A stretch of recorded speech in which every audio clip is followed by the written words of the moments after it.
Hello guys, merry Christmas. ഇതിപ്പോൾ ഞാൻ ക്രിസ്മസിൻ്റെ അന്ന് എടുത്ത വീഡിയോ ആട്ടോ. അപ്പോൾ ക്രിസ്മസ് ആയതുകൊണ്ട് തന്നെ ഞാൻ വിചാരിച്ചു നമുക്ക് പുറത്ത് എവിടെയെങ്കിലും പോകാമെന്നൊക്കെ ഞാനും കണ്ണനും കൂടെ പ്ലാൻ ഇട്ടിട്ട് അങ്ങനെ ഞങ്ങളുടെ ഫേവറേറ്റ് സ്പോട്ടായിട്ടുള്ള ബാംഗ്ലൂരിലെ ചെസ് സ്ട്രീറ്റിലോട്ടാട്ടോ പോയത്. എൻ്റെ അമ്മോ, ക്രിസ്മസ് ആയതുകൊണ്ടാണോ ഒന്നും അറിയത്തില്ല, നടക്കാൻ പോലും പറ്റത്തില്ലായിരുന്നു. അമ്മാതിരി തിരക്കായിരുന്നു കേട്ടോ. എന്തൊരാൾക്കാരായിരുന്നു! ഇത്രയും ഇങ്ങനെ ആൾക്കാരെ ഞാൻ ഇതുവരെ അവിടെ കണ്ടിട്ടില്ല കേട്ടോ. എപ്പോഴും തിരക്കുണ്ടായിരിക്കും, പക്ഷെ ഇത്രയും ആൾക്കാരെ കണ്ടിട്ടില്ല.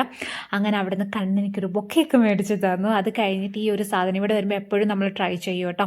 ഈ ഒരു ചോക്ലേറ്റിൽ ഡിപ്പ് ചെയ്തിട്ടുള്ള സ്ട്രോബെറി, അങ്ങനെ അത് കഴിച്ചു. പിന്നെ അവിടെ നിന്നെല്ലാം കുറേ നടന്നിട്ട് അവിടെ എല്ലാം കണ്ടിട്ടോ. നല്ലൊരു ക്ലൈമറ്റ് ആട്ടോ ഈ ഒരു സമയത്ത്, അടിപൊളിയാണ്. നല്ല തണുപ്പും കാര്യങ്ങളൊക്കെ ആയിട്ട് നടന്ന് കഴിഞ്ഞിട്ട് എന്തായാലും നമ്മളിവിടെ വരുമ്പോൾ പാരഗണിൽ നിന്ന് ഫുഡ് കഴിക്കണമെന്ന് ഉറപ്പിച്ചിട്ടാട്ടോ വന്നത്.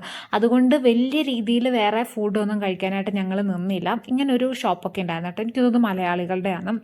പക്ഷേ ഇവിടെ നമ്മളൊന്നും കഴിച്ചില്ല. നമ്മൾ നേരെ പാരഗണിൽ കയറി. അവിടെയും നല്ല തിരക്കുണ്ടായിരുന്നു കേട്ടോ. പക്ഷേ നമുക്ക് എന്തായാലും സീറ്റൊക്കെ കിട്ടിയിട്ടുണ്ടായിരുന്നു.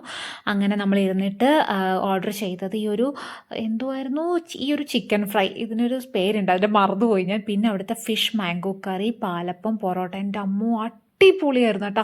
ആ ഫിഷ് മാംഗോ കറിയും പാലപ്പം, ഞാൻ ഇത്രയും അടിപൊളി പാലപ്പം ഇതിനു മുമ്പ് കഴിച്ചിട്ടില്ല. നല്ല ടേസ്റ്റ് ഉണ്ടായിരുന്നു കേട്ടോ. എനിക്ക് പാരങ്ങളിലെ എല്ലാം ഇഷ്ടമാണ് കേട്ടോ. അവിടുത്തെ ബിരിയാണിയും ഒക്കെ ഇഷ്ടമാണ്, പുഡിങ് അങ്ങനെയുള്ള കാര്യങ്ങളൊക്കെ ഇഷ്ടമാണ്.